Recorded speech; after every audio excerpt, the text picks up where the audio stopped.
Hello everybody, this is Bo from Bo to Fitness, and in this video we're going to be looking at grocery shopping tips that save you time and money, how to stop eating up your hard-earned money so that you can eat healthy and not cost a fortune. Alright, so where I want to start this with is really looking at some definitions first, because I know that when we say I'm trying to quote unquote eat healthy on a budget, this means different things to different people. And the same thing when someone says I'm on a budget, everybody's budget is different, right?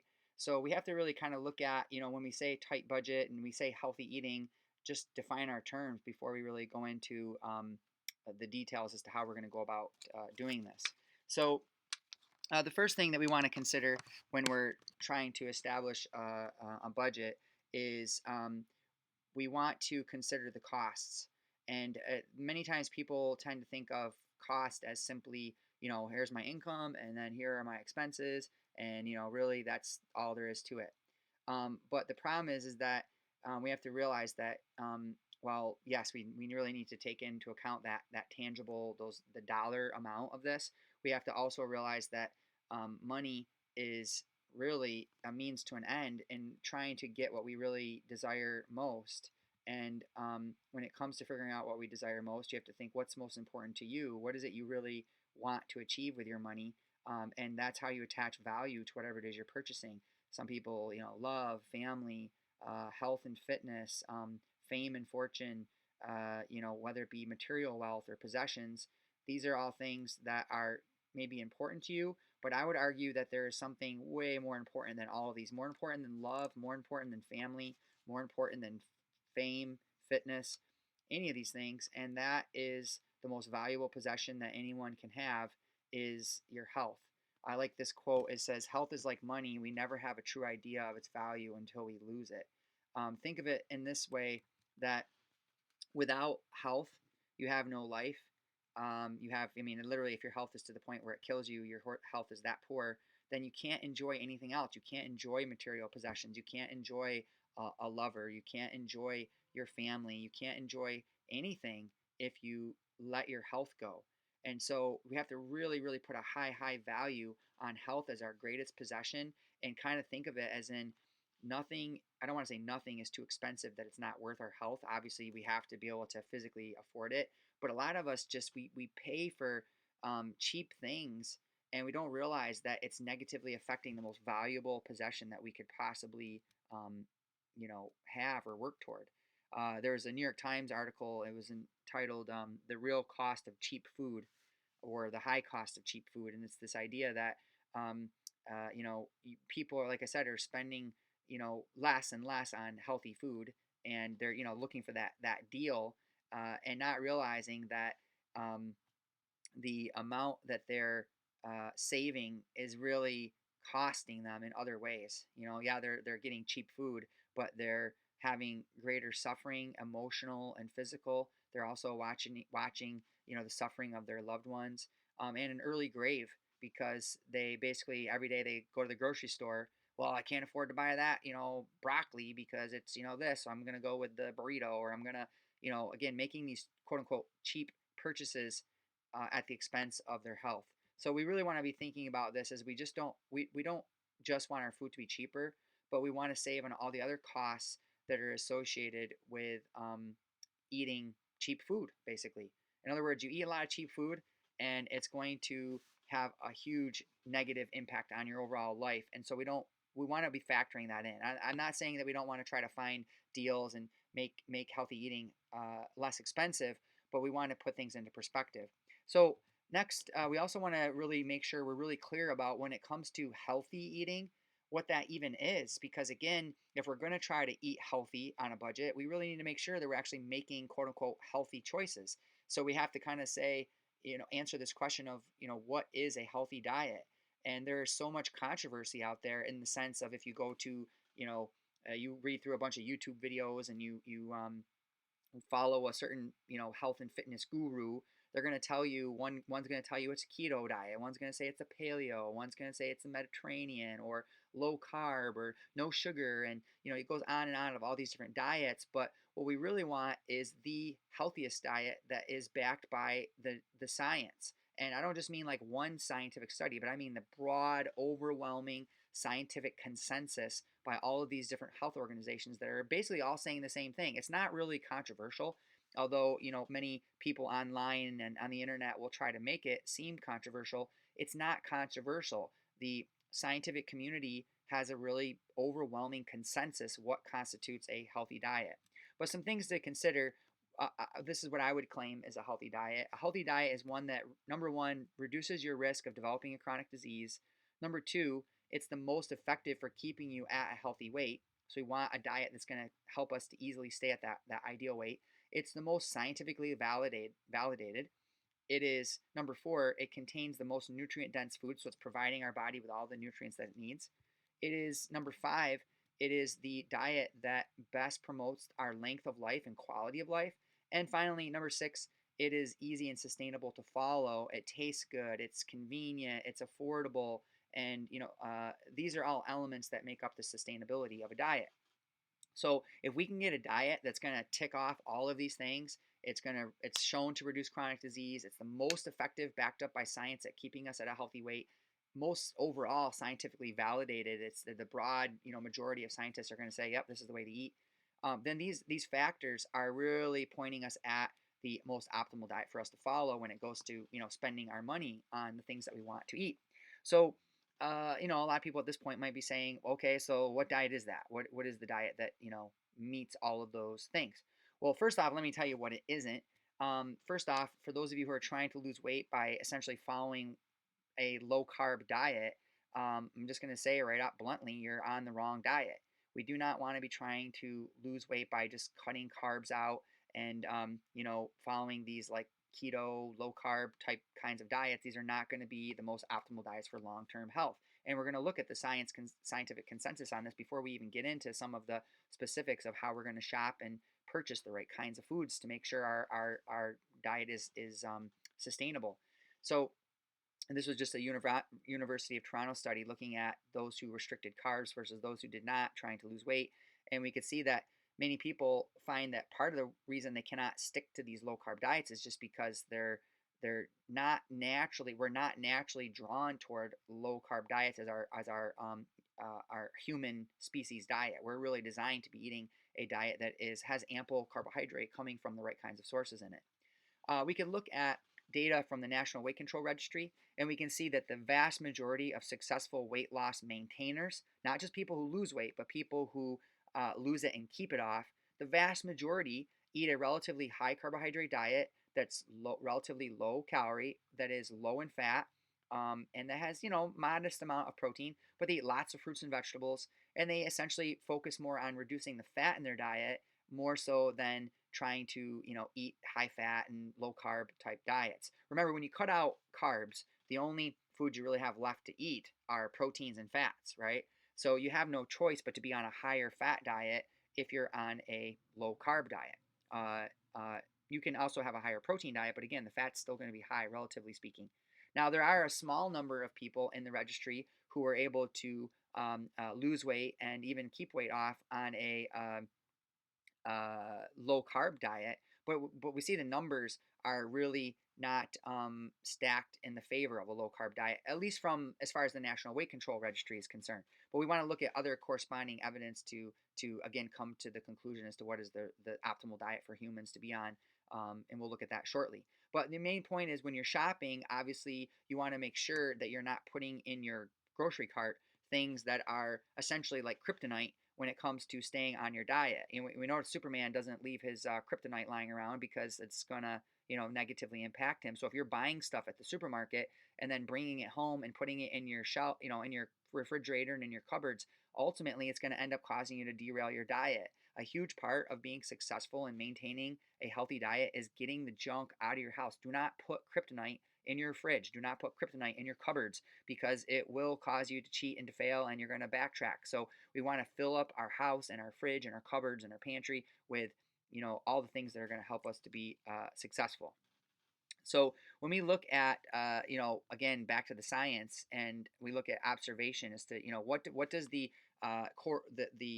epidemiological evidence show us? So when we're looking at what people eat and how it corresponds to their health, And then also we can look at some causative science, some specific, science that's looking at specific, not just, again, not just the epidemiology, but cause and effect. Because there is a difference between watching what people do versus we want to be careful not to confuse correlation and causation. So let's just look at some health organizations and what some of their statements are, so we can see that this is not just all confusing, but that there is really strong consensus amongst these various health organizations. So we can look at, for example, the American Heart Association, and they say here in this article, it says eating mostly plant-based foods and fewer animal-based foods may be linked to better heart health and a lower risk of dying from a heart attack, stroke, or other cardiovascular disease, according to new research published in the Journal of the American Heart Association. So here we're seeing that at least a reduction in animal foods and eating mostly plant-based, according to the American Heart Association, is going to be a more optimal approach. If we go to the United States Department of Agriculture, the USDA, a general statement says here, the major findings regarding sustainable diets were that a diet higher in plant-based foods, such as vegetables, fruits, whole grains, legumes, nuts, and seeds, and lower in calories and animal foods is more health promoting than again, these low carb animal based diets. So again, we're seeing from the Department of Agriculture, eat more plants. All right, let's look at Harvard Medical School. Harvard Medical School nowadays says plant-based eating is recognized as not only nutritionally sufficient, but also as a way to reduce the risk for many chronic illnesses. Dr. Walter Willett, professor of epidemiology and nutrition at Harvard Medical School, has said that the benefits of a plant-based diet had been vastly underestimated. So again, just really emphasizing how much we could reduce overall mortality if people would switch toward a more plant-based diet. And he says, not necessarily totally vegan or anything like that. It doesn't mean you have to give up all animal foods, but the more you can swing it toward the plant foods, the better your results will be, according to Harvard Medical School. American Cancer Society. Again, we're seeing it says eat a healthy diet with a quote emphasis on plant foods, and again in red, limit how much processed meat and red meat you eat. And so again, not only just meat, but particularly the processed meats, the meats that are cooked at high temperatures, the meats that are preserved with these nitrates and so on, and eating a variety of vegetables and fruits throughout the day. American Institute for Cancer Research.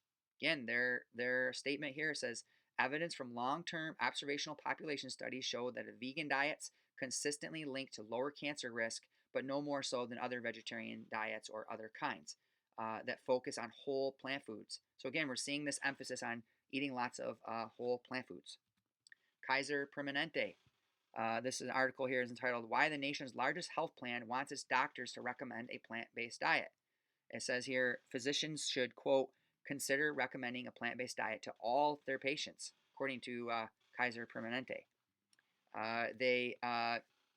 They mentioned that says that further research is needed to find ways to make plant-based diets the new normal for our patients and employees.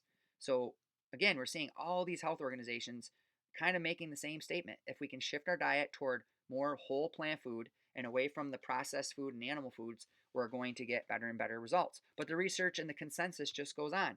Go to the Mayo Clinic. Mayo Clinic says a plant-based diet which emphasizes fruits, vegetables, grains, beans, legumes, and nuts, and rich in fiber, vitamins, and other nutrients. And people who don't eat meat, vegetarians, generally eat fewer calories, which again is associated with weight loss, and less fat. There it is. There it is again. Lower fat diet, way less, and have lower risk of heart disease than non-vegetarians.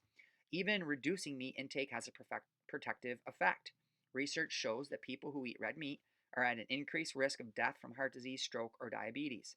Diets low in nuts, seeds, seafood, fruits, and vegetables also increase the risk of death. So here we have another statement really emphasizing pushing more toward predominantly plant-based whole foods from the Mayo Clinic. How about the Academy of Nutrition and Dietetics in the U.S.? It is the position of the Academy of Nutrition and Dietetics that appropriately planned vegetarian, including vegan diets are healthful, nutritionally adequate, and may provide health benefits for the prevention and treatment of certain diseases. They go on to say that vegetarians and vegans are at a reduced risk of certain health conditions, including ischemic heart disease, type 2 diabetes, hypertension, certain types of cancer, and obesity. Why? Well, because a low intake of saturated fat and a high intake of vegetables, fruits, whole grains, beans, soy products, nuts, and seeds, which are all rich in these fiber and phytochemicals, are all these protective factors that contribute to the reduction of chronic disease. So again, Academy of Nutrition and Dietetics. How about Canada? Dietitians of Canada. Another statement there says anyone can follow a vegan diet from children to teens to older adults. It's even healthy for pregnant or nursing mothers. Vegans have lower rates of heart disease, diabetes, and certain types of cancer than non vegans. Vegans also have lower blood pressure levels than both meat eaters and vegetarians and are less likely to be overweight. So, again, I'm not trying to say you have to be on a vegan diet, but what we're seeing is the more people shift toward plant-based diets that are predominantly plant-based, the better their weight, the better their health, the better their longevity, and it's not a controversy. Okay, there is strong scientific consensus. Let's keep going. American Association of Clinical Endocrinologists states that recommending a plant-based diet for diabetes. We can see that they under the recommendations here, they literally are saying consume plant-based diet, high in fiber, low calories, low glycemic, high in phytochemicals and antioxidants. Even Medicare, think about this, you have health organizations or health insurance organizations that are actually willing to pay for insurance programs that are based upon plant-based eating as a effective way of treating disease, heart disease in particular. So we can see from the Ornish program, for example, a Medicare reimbursed program. How many Medicare programs do you hear of that are, oh, here, let's put everybody on a low carb diet? You just don't see anything like that. It's either drugs or it's here, plant-based diet along with regular exercise, stress reduction, and reducing alcohol. Those, because why? Because it works. It works and actually better than drugs. Dr. Dean Ornish, who was actually, if you're not familiar with Dean Ornish, she's one of the physicians who worked with treating President Bill Clinton when he was, dealing with his heart disease, as well as many other famous individuals and celebrities and so on, with a plant-based program approach. All right, American Diabetes Association. Like I said, this just goes on and on. I just really want to reinforce and reemphasize how important that this consensus is. There really is no controversy, despite what many people will try to have you believe. American Diabetes Association says the Mediterranean dietary approaches to stop hypertension, DASH, and plant-based diets are all examples of healthy eating patterns. Epidemiological evidence or just observational evidence looking at, for example, blue zones, these areas around the world where people live to be, well over 100, such as in Okinawa. We see these people in these areas tend to eat predominantly whole plant foods. They're not all vegans, but they eat whole plant foods, and they eat little red meat. Dairy is not a huge part of their overall diet in most of these areas. We can see, for example, in Okinawa, when we look at a breakdown of some of their, food consumption patterns, we see that they eat at least 7 servings of vegetables daily, oftentimes whole grains in the form of noodles, bread, rice, fruit, tofu, soy, green tea, seaweed, and omega-3 rich fish. Sweet potatoes, bean sprouts, onions, green peppers are prominent in the diet. Vegetables, grains, and fruits make up 72% of the diet by weight. Meat, poultry, and eggs account for just 3% of the diet, and of that, fish about 11%. So the Okinawan diet is far richer in complex carbohydrate and plant-based foods and much lower in fat, so a low-fat diet than the average American's fat intake. So again, this idea that, fat's not, the issue and we just all need to eat more fat, it just isn't backed up by the science. We still want to be eating a relatively low-fat diet coming from the right kinds of healthy whole food fats. In Sardinia, Italy, we can see how centenarians there eat. Again, you're seeing a large amount of plant foods, whereas meat and fish and poultry were only about 5% of the diet. A little bit higher dairy there than you see in some of the other areas, so about 26% dairy coming from sheep and goat's milk predominantly, oftentimes cultured to like yogurts with rich probiotics, things like that. Added fats very low, a relatively overall low fat diet, relatively speaking. Okinawa, Japan, we already kind of looked at, but you can see that sometimes up to 67% of their diet is coming from sweet potatoes alone, and oftentimes purple sweet potatoes. A small amount coming from grains, very small amount coming from fish and meat, only about 2%, 2 to 3%, and a mixture of vegetables and rice. Loma Linda, California, the Seventh-day Adventist, another interesting group who eat predominantly plant-based diets. Small amount of dairy, about 10%, but beans, fruits, vegetables, and again, low fat, relatively speaking, especially when it comes to added fats, predominantly plant-based diet.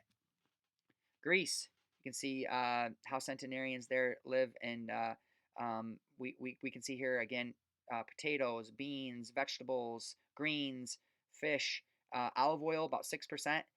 One of the things we see in Greece was this diet particularly was very prevalent at a time when as far as this research at least, when there was also very high levels of physical activity. So one of the commentators on the Lion heart study mentioned that despite their olive oil consumption, which is about 6%, you can see relatively speaking of total calorie intake, it was also in the context of very low calorie diet and a very high level of physical activity. So again, if you're adding oils into a very high level of physical activity and your overall calories are very low on top of lots of vegetables and things, then having a little bit of these added fats isn't going to be as big of a deal. However, you add those fats into the modern American diet, when you look at our, U.S. food consumption, it's, almost like flip-flopped. We have 63%, according to some assessments, coming from added fats, oils, sugars, and refined grains, these processed foods. Only 12% is coming from plant food. And when you look at what that 12% is made up of, oftentimes it's things like potatoes that are processed and other processed plant foods that are very high calorie. So we're not eating like baked potatoes, but potato chips and french fries. A lot of animal foods, up to 25%, and oftentimes preserved animal foods that are not, freshly prepared or cooked properly. And what I mean by cooked properly is ideally cooked in water like a soup or a stew versus the way we tend to consume them, barbecue and fried and other ways that make the foods all the more harmful. So we basically see that the diet is a healthy diet is 95 to 100% plant-based, and so that means that when we're shopping, we really want to make sure that our diet is our grocery cart. When we look at our grocery cart and you leave that grocery store, you should have the vast majority of your cart would be filled with fruits, vegetables, grains, beans, and so on. Excuse me. So we're going to jump into, I promise, we're going to jump into some of these specific shopping budget things. I just really want to hammer home the importance of the types of foods we're going to be shopping for and why we're shopping for them, because they're going to be the most effective at weight loss and the most effective at improving our health. Here we have another statement from T. Colin Campbell, PhD, Professor Emeritus of Nutrition Biochemistry, Cornell University, with over 300 research papers, who also advocates low-fat, plant-based, whole food diet. And he has some great books if you get a chance to read them, The China Study and the book Whole, really going into the importance of whole foods. Dr. Caldwell Esselstyn from the Cleveland Clinic, again, emphasizing low-fat, plant-based diet for the treatment of advanced heart disease. Michael Pollan, not a health expert, but a journalist, did a lot of research and a great book entitled In Defense of Food, and really going into the importance of eating whole foods, not too much, so don't eat too much. Eat a diet that's going to allow you to eat less calories, which the plant-based diet is really the best one to do that. And when he says eat food, he means like eat real food, not the processed junk, but preparing it yourself is optimal if possible. What we want to do is when we prepare our meals and we're planning out our meals, we want our plate to look like the plate on the right and not the plate on the left. So we don't want you can see like the fried chicken, French fry with the ketchup there. This is kind of like a typical American meal where the meat makes up a huge portion, small amount of carbohydrate, but coming from processed carbohydrate. Whereas instead we want a giant serving of non-starchy vegetables, a small amount of lean protein. Oftentimes can be plant-based, such as tofu, soy, but it could also be animal food, small amount. And we want our starchy vegetables coming from whole foods as well. So rather than having like say white rice, we're gonna have like purple rice or sweet corn blends or beans, whole starchy foods rather than the processed ones. And we're trying not to add lots of oils and things, but using spices and other seasonings, and even our proteins are oftentimes flavoring. Like in Asian cuisine, the protein makes up a flavor. It's adds a little bit to it, but it is not so you might have a little bit of chicken with your broccoli, but you're not having a ginormous serving of that, but really focusing on the vegetables and the healthy starches and so on. So again, this another just to give another example, we could see that we want plenty of fruits and vegetables, and should make up at least 50% of our plate. Small quantities of whole food grains, preferably non-processed, lots of water, and small servings of proteins. If you get a chance to check out the book, How Not to Diet, great book that really goes into some more specifics of, when it comes to the whole day, what you want to look at as far as specific kinds of food you want to be shopping for and eating on a regular basis. So we should have like 3 servings of legumes a day, 2 servings of berries. 1 serving is about a half a cup of berries, or fresh or frozen. 3 servings of other fruits. Again, a serving is about 1 cup, so like 3 cups of fruits a day. 1 serving of cruciferous vegetables like broccoli, cauliflower, things like that. 2 servings of greens. A serving is about a half cup cooked, or 1 cup raw. 2 servings of other vegetables, so they think like carrots and you know uh, any of your other beans and things like that, green beans, things like that. 1 serving of flax seeds for some of our omega 3s there, or chia seeds, so it'd be like 1 tablespoon ground. 1 serving of nuts and seeds, and a serving is about 1/4 cup whole, not the honey roasted salted stuff, but fresh. And these can oftentimes be made into nut milks, so you can make some and smoothies and things that are really yummy. Herbs and spices for flavoring, and all, not to mention their antioxidant benefits. They're really rich in nutrition as well. And then 3 servings of whole grains. And again, when we say whole grains, we're talking like bulgur, quinoa, amaranth, uh, dark varieties of rice, and so on, that are not these processed grains like cereals and stuff like that. So now let's go into, I know we spent a lot of time really building up the healthy diet and getting some specifics, but I really wanted to make sure that when we're going shopping, we're kind of having some ideas of what we're going to be shopping for. And now let's look more specifically at when we go to shop, how to do so and save money, and really make sure that our meal prep and everything is really going to be like, again, save us time and money when we're in the store. So I have this little acronym to help us remember what we want to be thinking about when we're shopping, and it's just the acronym budget. And we're going to be looking at each one of these more specifically and give you some little specific tips for each one. So we have number one, buy in bulk, and we're looking specifically at non-perishable items. Use your freezer, dine at home, get on a plan, eat filling foods, and take the time with your family and make substitutions for things that you might, currently already eat, and then you want your family to be part of that whole process as well. So let's look at each one of these more individually, so I can give you guys some specific tips and tricks and ideas for when it comes to preparing your meals, as well as purchasing and shopping for them and saving time and money. So buying in bulk. When we buy in bulk, remember what we really want to be looking at is the what is the total price divided by the unit weight or number, or like think like the price per ounce or price per pound, so that when we are buying in bulk, we know we're going to be saving money overall.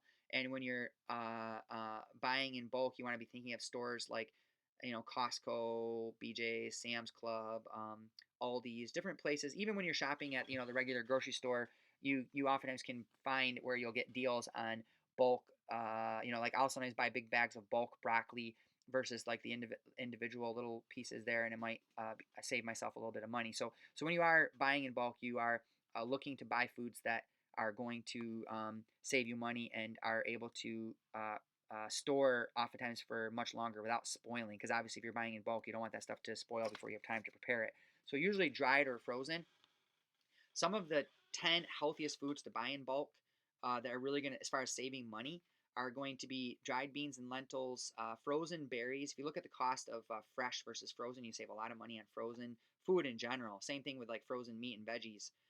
Oats, buying like a 20-pound bag of oats, you're going to save a ton of money versus buying the little containers. Remember, you want to make sure when you are buying in bulk, again, you are able to safely store this, so you're not going to get insects and mice and things like that, or that it's going to spoil. So you got to be thinking about that, what your storage capacity is there. Dried whole grains, dried fruit. Remember, dried fruit should be used more for seasoning or smoothies and things like that. You don't want to necessarily be adding a lot of dried fruit throughout the day, just snacking them, because that can have a lot of calories. So be careful with that. Nuts and seeds that are still in the shell, dried whole grain pastas, and dried rices. These things, especially the purple rice, these things can really save you a lot of money when it comes to buying in bulk. Some other bulk tips to just think about. We want to make sure that we're also looking at sale prices that are, oftentimes you can get really good deals on things that are about to expire. They're still good. They're still edible. They're not spoiled or anything. But you're able to, if you take, if you know you're going to be preparing, you can take those right home and prepare them right away, and you can save a lot of money by preparing them, right when you get home, or freezing them. Sometimes you can just take them, chop them up, or freeze them as is, and save money just because they're on sale because of that soon to expire label. Generic versus name brand. So look for the. Oftentimes you can just save a ton of money just by not always going with the name brand thing. Look for generic versions of the same thing, and oftentimes you'll save a lot of money. We oftentimes make a fuss over these, minor little differences. I know, like for example, almond milk. When you buy almond milk, you can see that if you go with a generic brand, or a store variety versus some of the big name brands, you can save $2 to $3 sometimes, per half gallon. Sorry, I'm just stopping to take a drink of water there. And speaking of water, the next one is flavored water. We spend a fortune, so many of us, because of convenience, on flavored waters and bottled waters when we could make these things at home ourselves and save a ton of money by filtering your own water, using reusable bottles, or even distilling your own water. Same thing with like nut milks. We can save a ton of money by making our own homemade nut milk. It's super easy to make those at home in your blender. Lots of great recipes online for that. Prepackaged versus prepared at home. You do have the convenience of buying things that are pre-chopped and pre-packaged, like fruits and veggies, but a lot of time you're just going to spend a lot more cost-wise, and you have to weigh out the cost of the time it takes you to prepare them. If you have other things you need to be doing and it's worth that extra expense, then certainly that might be helpful to get the pre-packaged items. But as far as from just a straight up fiscal perspective, buying whole foods and chopping them and preparing them yourselves. You'll see the same thing, like you go to buy potatoes, for example, and you get the little pre-bagged potatoes versus just going right there and getting your own bag and packing them in there. You weigh it out, and you oftentimes find you save a lot more money just by buying them, yourself, without having the pre-bagged ones. I like to buy egg whites as a protein source by the gallon. I get it from the company. I think it's called Muscle Egg, and I save a ton of money versus buying the little individual egg cartons. And I can even get organic and still save a ton of money. And I throw those in the freezer. I usually get 2 gallons at a time. One goes in the freezer and one goes in the fridge. And because they're pre-pasteurized, they'll last quite a while. And also buying local Mennonite food stands. My wife, oftentimes get a lot of eggs by local farmers markets or food stands. And same thing with produce. You can oftentimes find a lot of really good deals on these things, especially certain times of the year. Organic versus non-organic. This one, sometimes you have to just, if you're trying to pinch pennies, you might, rather than trying to buy every single thing organic, be a little bit more picky about, saying, hey, I'm gonna pick the organic for the things that I know are particularly heavily sprayed, that sometimes fall into what many people refer to as the dirty dozen list. Berries are a good example. Berries tend to be much more heavily sprayed, whereas foods that have a thicker peel that you can peel off, toss away, like bananas and things like that, you oftentimes can do a little bit better, or save some money, I should say, by just getting the regular versus the organic. And then also, don't forget the importance of store apps. Many stores have apps you can download that offer sales and discounts. They also can speed up the checkout time, as far as you can scan food in many stores now and just literally add it all up as you go. And then all you got to do at the end is just in one final purchase, one big purchase at the end, rather than trying to scan that stuff all over again. They oftentimes offer coupons, certain sales, and there's always nowadays too. There's oftentimes the pickup options where you can actually order your stuff online. They'll get everything all ready for you, and all you have to do is pull up to have them, help you, or they'll bring it out to your car and you can pick it up. Now, obviously, you're going to pay more for the picking up groceries that way. But sometimes, if you're really one of those people where you stress purchase, you go in and you end up buying, and or you buy all these things that because you see them, and you end up spending a lot more money. I know myself, sometimes I go to the store with a plan to only buy 3-4 things, and next thing you know, my cart is just loaded with stuff. Whereas if I were just to go online and order what's on my list, it's possible I'd actually end up saving a little bit of money simply because I didn't walk through there myself. So you got to kind of know what kind of person you are when it comes to that. Let's move on to element number 2, which is use your freezer. Frozen food fan. As sales rise, studies show frozen produce is as healthy as fresh. So we know that frozen produce has a lot of benefits going for it. In that, one, it's very nutritious, and it's also convenient and affordable. And we want to be careful again when we're buying frozen to watch out for these little individual dinky portions. You can go buy like a little microwave bag of sweet corn, and you're going to pay $3 or $4 for one little bag, whereas you could buy a ginormous bulk bag of sweet corn and save, for almost the same price. So you want to be careful even when you're shopping for frozen. Go for the bulk frozen if possible. You can always bag them up in smaller portions when you get home. But the advantage with frozen is that it less spoilage, less waste, and we can oftentimes save a lot of money compared to fresh if we are creative. Number three, dine at home. We kind of talked about this. One is just basically trying to eat out less. So the more you'd be surprised at how much you spend on eating out at restaurants and whatnot, and how much money you'd save if you'd eat. Not to mention how much healthier you'd eat, and how much more weight you'd probably lose if you just eat your own prepared meals at home, or even meals you've prepared at home and brought with you than eating out all the time. So this was just an article looking at how much money do you save by cooking at home. And it says in this article under Priceonomics, it says we found on average it's almost 5 times more expensive to order delivery from a restaurant than it is to cook at home. And if you're using a meal kit, like one of those prepared meal kits service as a shortcut to a home cooked meal, it's a bit more affordable, but still almost 3 times as expensive as cooking from scratch on your own. So when cooking at home, you'll save substantial amount of money on carb-based meals like pasta or pizza, and you'll save the most on protein-based meals when compared to ordering from a restaurant or meal kits. So here's just the same kind of price comparison or cost comparison of home cooking versus meal kit versus restaurant, and you can see that this was just looking at a particular restaurant meal. It says prices include restaurant delivery of $5 and the meal kit delivery of about $2.50. As far as cooking for average price based on per serving based on 86 meals that they analyzed, and this was just some of the foods and different prices that they kind of compared to come up with those numbers. To look at it, this is an older one, but we could look at some past examples here. This was like a comparison shopping of a McDonald's for 4 meal. And you can see at $27.89. And these now, depending on the time of this video, these prices may have changed, but it does give us some context as the time that these were created. So we could compare that to a meal here of chicken, potatoes, and a salad for 4 at $13.78. Again, prepared at home, providing just as many calories and way more nutrition. Or we could look at a more plant-based. So we see that the meat portion is a much smaller. This would be more in line with our Okinawan type diet. The Okinawans do eat pork, but they eat it very rarely. And by rarely, I don't mean raw, but I mean they eat it only once in a while.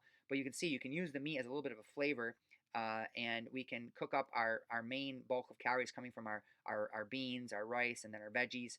And we can create a meal for $9.26.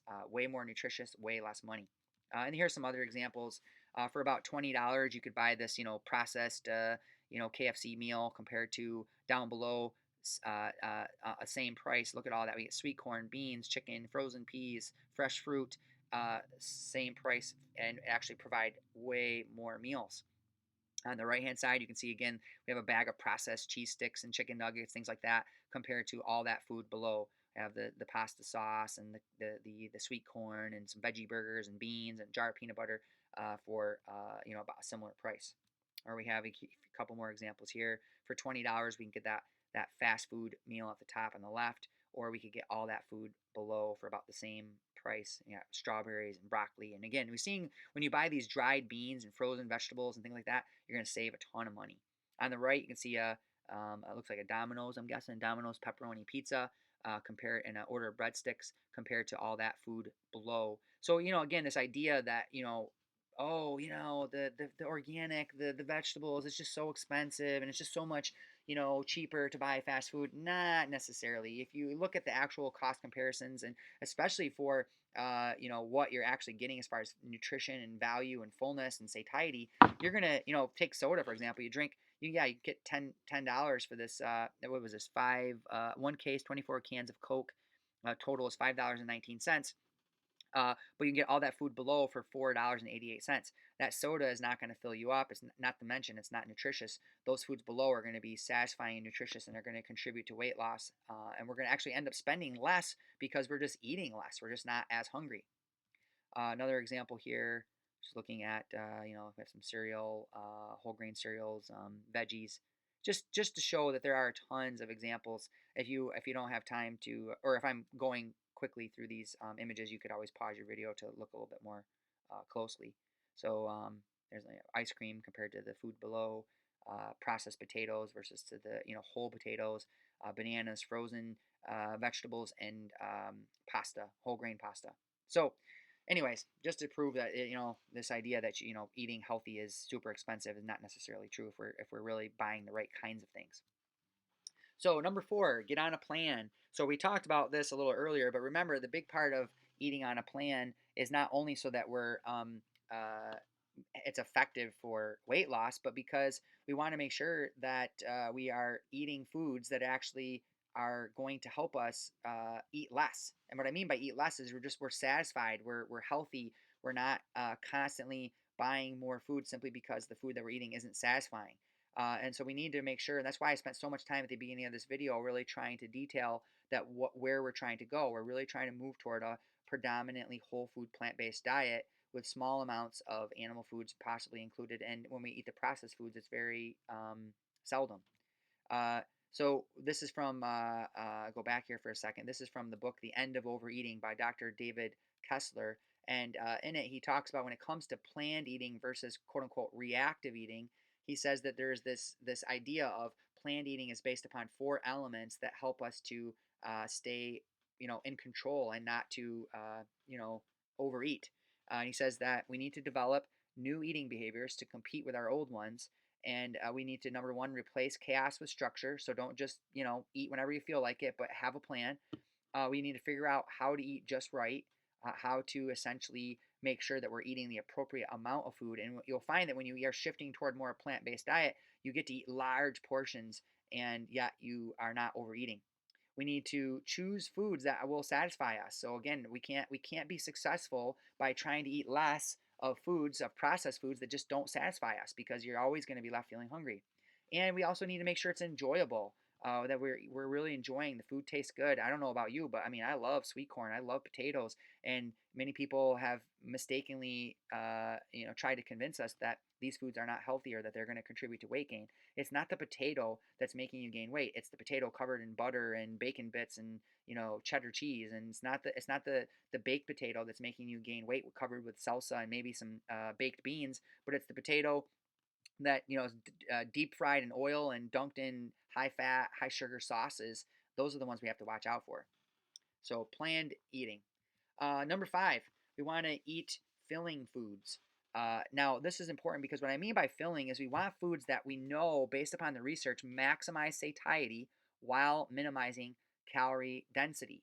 So we've talked about calorie density in class, so I'm not going to spend a lot of time talking about calorie density. But we have to think, we don't want to just consider the cost per calorie, but the cost per satiety.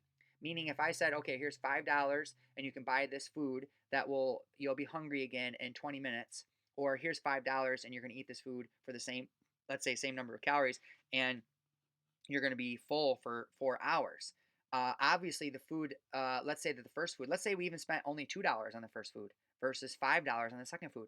It might appear that first food is less expensive, but the problem is that if you're hungry again 20 minutes later, what are you going to do? You're going to go eat something else, and so those costs add up. You spend $2, $2, $2, $2 is going to end up being a lot more money than say $5 on a food, and then 3-4 hours go by before you're hungry again. So we want to really make sure we're thinking about the cost per satiety. What food's going to give me the most satiety, so that I am, not overeating. Uh, we know that a big part of satiety, while not the only factor, is volume. So we want foods that fill us up, fill up the stomach. But we also want foods that are going to have that chemical effect of making us feel the most full. And researchers have looked at this quite in depth to look at what's called the satiety index, and to see which foods are the most filling. And they might surprise you what some of their discoveries have been. So let's just take a look at some of the examples. For example, when you did a comparison of oatmeal, jelly beans, and yogurt, just think for a second. I'm not going to tell you the answer right away, but I want you to just think for a second. Of the three foods, each person was given 240 calories, so they were all the same number of calories from either oatmeal, jelly beans, or yogurt. Which one do you think made people feel full the longest? Jelly beans, oatmeal, yogurt. So you think about that for a second. We're going to come back to it. Then another one they looked at were oranges, steak, and ice cream. And again, you got to imagine these were 240 calorie servings of each. Which one made people feel fullest longest? Think about that for a second. Oranges, steak, or ice cream. We'll come back to that in a second. Next one was potatoes, croissant, or eggs. Which one made people feel full longest?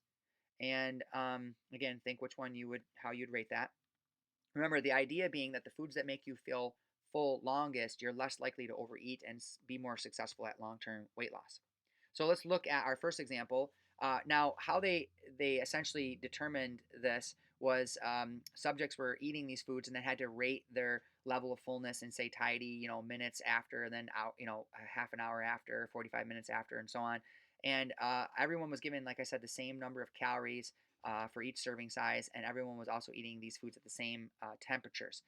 They were giving foods a score based upon white bread as being a baseline of 100. So if a food scored higher than 100, it was better at making you feel full than, say, a serving of a 240 calorie serving of white bread. So if we look at this example here, we saw that yogurt got a score of 88. So surprisingly, yogurt actually scored lower than white bread.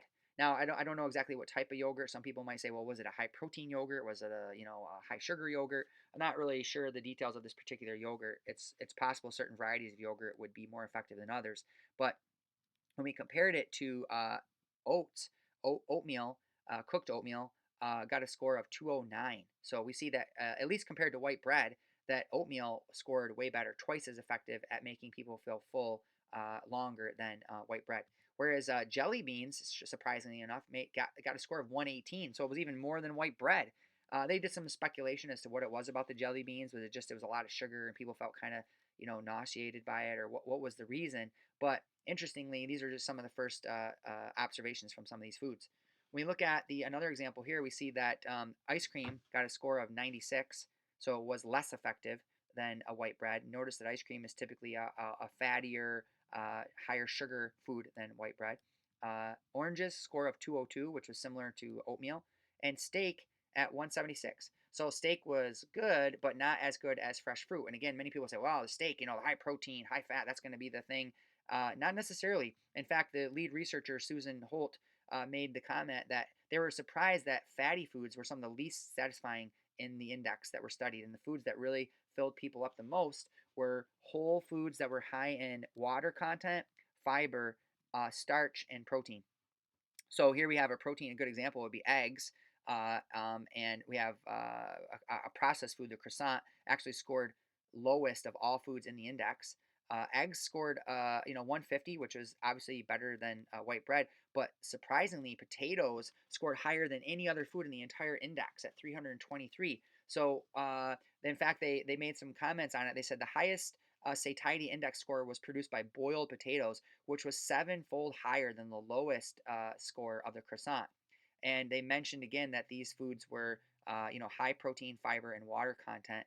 And again, these are the kinds of foods we want to be filling our cart with: potatoes, oranges, fresh produce, whole oatmeal. These are the great filling foods, great weight loss foods. And this is just a chart looking at some of the scores for various kinds of foods there. French fries. You can see that French fries, 240 calorie serving of French fries was, I think it was like, let's see, it was around, was it 150, somewhere in there. Whereas boiled potatoes, 240 calories worth, was 323. So it was just the adding of fat to the potato, which is essentially what a French fry is, actually reduced its satiety rather than increasing it.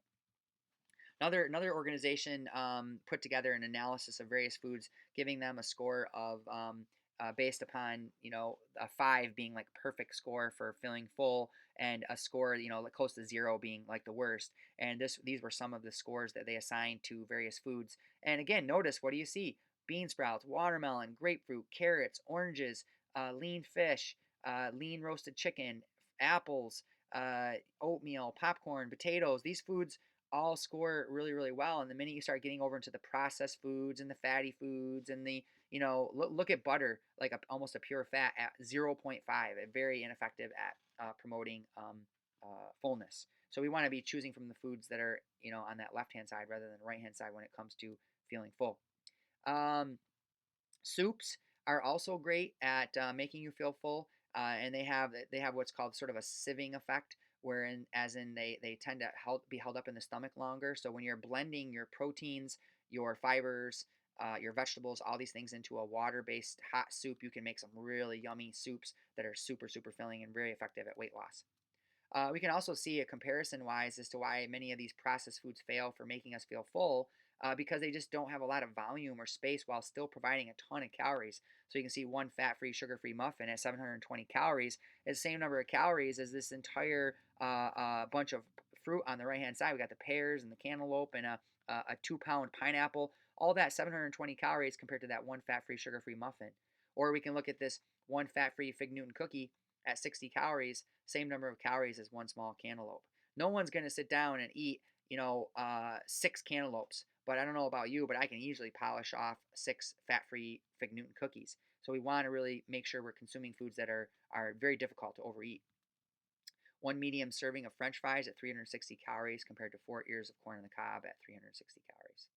1/5 of a bacon cheeseburger at 210 calories versus an entire large veggie burger on a bun. So again, it's not that we're eating too, or it's not that we really need to reduce our portions per se. It's that we need to eat bigger portions of the right kinds of food so we feel full and satisfied. In fact, this whole idea of portion control fails because people are like, "Oh, I'm just going to eat one little sliver of chocolate cake," and then they eat that one little sliver at 352 calories, and now they're still hungry again. 20 minutes later, they want another sliver, and then another sliver, and now you got 900 to 1,000 calories down, and you still don't feel satisfied. We want to replace those with foods that are very filling while providing a similar amount of calories, but that we're just not hungry again after. And I'm not saying you have to eat mangoes instead of chocolate cake, but I'm saying that we want to find ways of making healthy substitutions for things that fill us up. So we can make some high protein, high fiber chocolate cake or a chocolate bar or something to substitute that's going to give us that chocolate craving,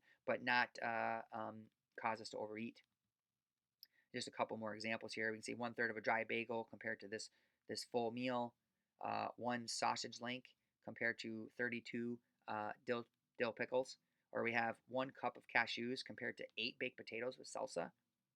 Or I love this one as a great example here. You can see a sandwich compared to this whole meal on the right, where all they did was swap out the fatty meat and replace it with a lean vegetarian meat. And now you can add in a bowl of vegetable soup and a bowl of fruit to make a big filling meal. And this is the way we want to eat. This is what's going to make us successful with weight loss.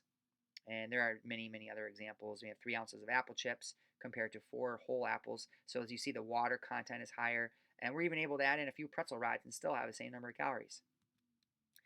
This one here you can see a giant salad, turkey burger with big bowl of fruit compared to portion control person over here on the right who's trying to do half a cheeseburger and french fries. Do you really think you're going to be successful trying to eat those dinky portions? I don't think so. 4 ounces of gummy bears, same number of calories as one large pineapple. So this idea of eating based upon calorie density is talked a lot about in Barbara Rohl's research in her book Volumetrics, and it's the idea of when you're shopping, shop for foods that are in that 600 calories or less per pound. So we're talking like beans, whole grains, whole food starches, fresh fruits, vegetables. These foods you can eat liberally, and it's very difficult to overeat. It's when you start venturing into the swampland foods down below, the processed foods where they tend to be very, very calorie dense, that we start to get ourselves into trouble. All right, let's moving on. Take the time. This is our last one here, I believe. Take the time to food prep at home with your family and find cheaper substitutes for these overpriced snacks and things. So, like for example, I mentioned earlier how you can make your own homemade almond milk and nut milks and things at home and save a ton of money, and not to mention much healthier. Top 3 reasons to cook together as a family: family bonding, so families can, do this stuff together. It's great for your kids, and and not just kids. If you don't have young kids at home, you can also cook with a spouse. You can cook with another person who's on a weight loss journey with you, and together the two of you can do this together and have that social interaction. Kids, if you do have young kids at home, they can learn these soft skills in the kitchen and how to start eating healthy themselves, so when they grow up, they can pass these on to their children. And just even like things like learning how to do, using measuring cups and how to chop food safely, and different cooking techniques and cleaning up, and all these things are great reasons to cook together as a family. 10 of the best foods to make at home to save money and make healthier eating uh, easier to follow are like making homemade coffee drinks and smoothies, protein and energy bars, homemade high protein, high fiber cookies and muffins, making your own frozen convenience meals. You can make your own blended salad dressings in the blender that are really yummy, that can last up to a week or so if you put them in little containers, pop them in the fridge. Tons of recipes online for those. Nut milks, homemade soups, then versus the the pre-made soups. Flavored beverages and even your own sodas can be made at home and save you a ton of money, and can be really fun and yummy alternatives to some of the processed stuff that we have at home.